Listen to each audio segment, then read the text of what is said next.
We begin with an exclusive story you won't see anywhere else. A Kelowna couple says that they were tricked into buying an unlivable house when they moved from the Yukon last summer. They had to change jobs and move quickly to avoid paying a huge mortgage penalty. CBC News investigated why the couple was forced to sue the seller, the realtor, and the home inspector, all of whom the couple say lied to make a quick sale.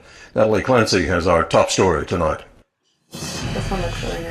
When Colleen McKinnon found the picket fence and the charming character online from the Yukon, the purchase went quickly thanks to realtor Sharon Black. She said it had a lot of upgrades and that all it needed was a coat of paint. With no time for a house hunting trip to Kelowna, they hire a house inspector recommended by Black who agrees to handle the sale. In an email, McKinnon writes, "We would require buyer representation, so it's okay that you represent both the vendor and the potential purchaser." Black responds, "Indeed, it is okay in BC for a realtor to represent both a buyer and a seller. But when they take possession, horror sets in. This is not like the photos.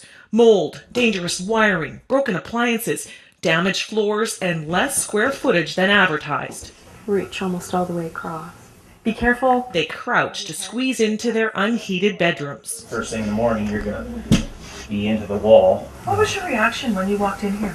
I was so upset. I was almost crying. A few days later, it gets worse. The toilets started to bubble and rise up. They suddenly realize their pipes are clogged with tree roots. Literally ankle deep in sewage, bailing it out of the toilet and off the floor. No functioning bathrooms, a toddler, and their insurance stops paying for repairs when workers uncover evidence of a long history of leaks. It was so rotten, the plywood was spongy. Forced to spend thousands on emergency repairs, they filed small claims lawsuits.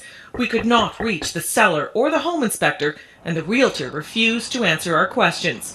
All three defendants deny any wrongdoing. In her statement of defense, Black says she was never the buyer's agent, and on the purchase agreement stated she only represented the seller. But in her bill for her commission, RE/MAX lists her as acting on behalf of vendor and purchaser. We were flat out lied to. And if we received a complaint about that, we would investigate.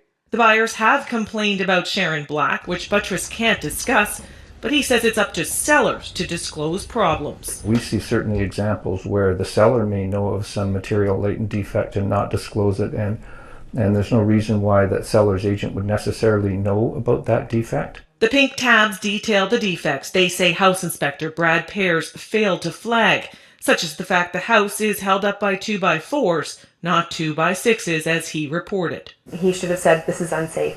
And what you're telling me, I can't believe it's the worst one I've ever heard of. This home inspector, who is often called as an expert witness in these cases, says inspectors recommended by realtors cannot be trusted. Of all the 70 re-inspections that we've done, we've never had one where the realtor did not refer. He says in most cases, lawyers for the realtors and inspectors' insurance give homeowners cash settlements conditional on confidentiality, because this is the kind of story he says the industry does not want made public. Natalie Clancy, CBC News, Kelowna.